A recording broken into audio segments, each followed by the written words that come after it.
Hello everyone, আসসালামু আলাইকুম। আজকে আপনাদের মাঝে শিল্পাচার্য জয়নাল আবেদীন পার্ক নিয়ে কিছু কথা শেয়ার করব।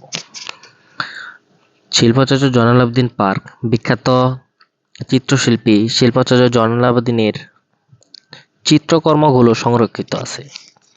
ময়মনসিংহ শহরের বুকে চিরে বয়ে চলা ব্রহ্মপুত্র নদীর তীরে অবস্থিত সাহেব কোয়ার্টার নলিনী রঞ্জন সরকারের বাড়িতে ময়মনসিংহ সার্কিট হাউস সংলগ্ন শিল্পাচার্য জয়নাল আবেদীন মিউজিয়াম এলাকায় ভাত দিয়ে একটি পার্ক নির্মাণ করা হয়েছে, আর এই পার্কটি শিল্পাচার্য জয়নাল আবেদীন পার্ক নামে পরিচিত।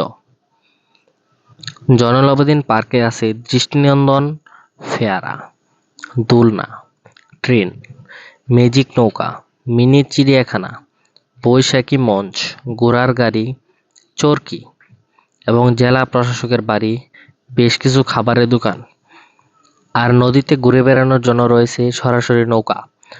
একদিকে যেমন জয়নাল আবেদীন সংগ্রহশালার বিখ্যাত সব ছবি দেখার সুযোগ মিলে, অন্যদিকে সবুজ প্রাকৃতিক পরিবেশের মুগ্ধতায় কিছুটা সময় কাটানো যায়। শিল্পাচার্য জয়নাল আবেদীন পার্কের আশেপাশে দর্শনীয় স্থান। ময়মনসিংহ শিল্পাচার্য জয়নাল আবেদীন পার্ক ও জাদুঘর দেখা ছাড়াও আপনার হাতে সময় থাকলে ময়মনসিংহ শহরের ভিতরে শশী লজ, আলেকজান্ডার, ময়মনসিংহ জাদুঘর, বাংলাদেশ কৃষি বিশ্ববিদ্যালয় ঘুরে দেখতে পারবেন। শিল্পাচার্য জয়নাল আবেদীন পার্কে গিয়ে কোথায় থাকবেন? ঢাকা বা ময়মনসিংহ এর আশপাশ থেকে গেলে দিনে গিয়ে জয়নাল আবেদীন পার্ক সহ ময়মনসিংহ শহরের আশেপাশের জায়গা ভ্রমণ করে দিনে গিয়ে দিনেই চলে আসতে পারবেন। তাই রাতে থাকার কোনো প্রয়োজন নেই।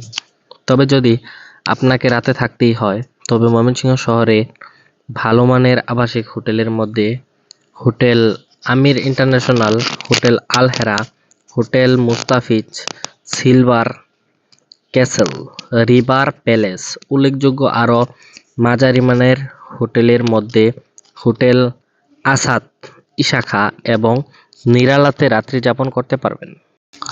প্রিয় ভিউয়ার্স, আমার ভিডিওটি যদি আপনার ভালো লাগে তাহলে আমার ফেসবুক পেজটি ফলো করে পাশে থাকবেন এবং বেশি বেশি লাইক, কমেন্ট এবং শেয়ার করার চেষ্টা করবেন।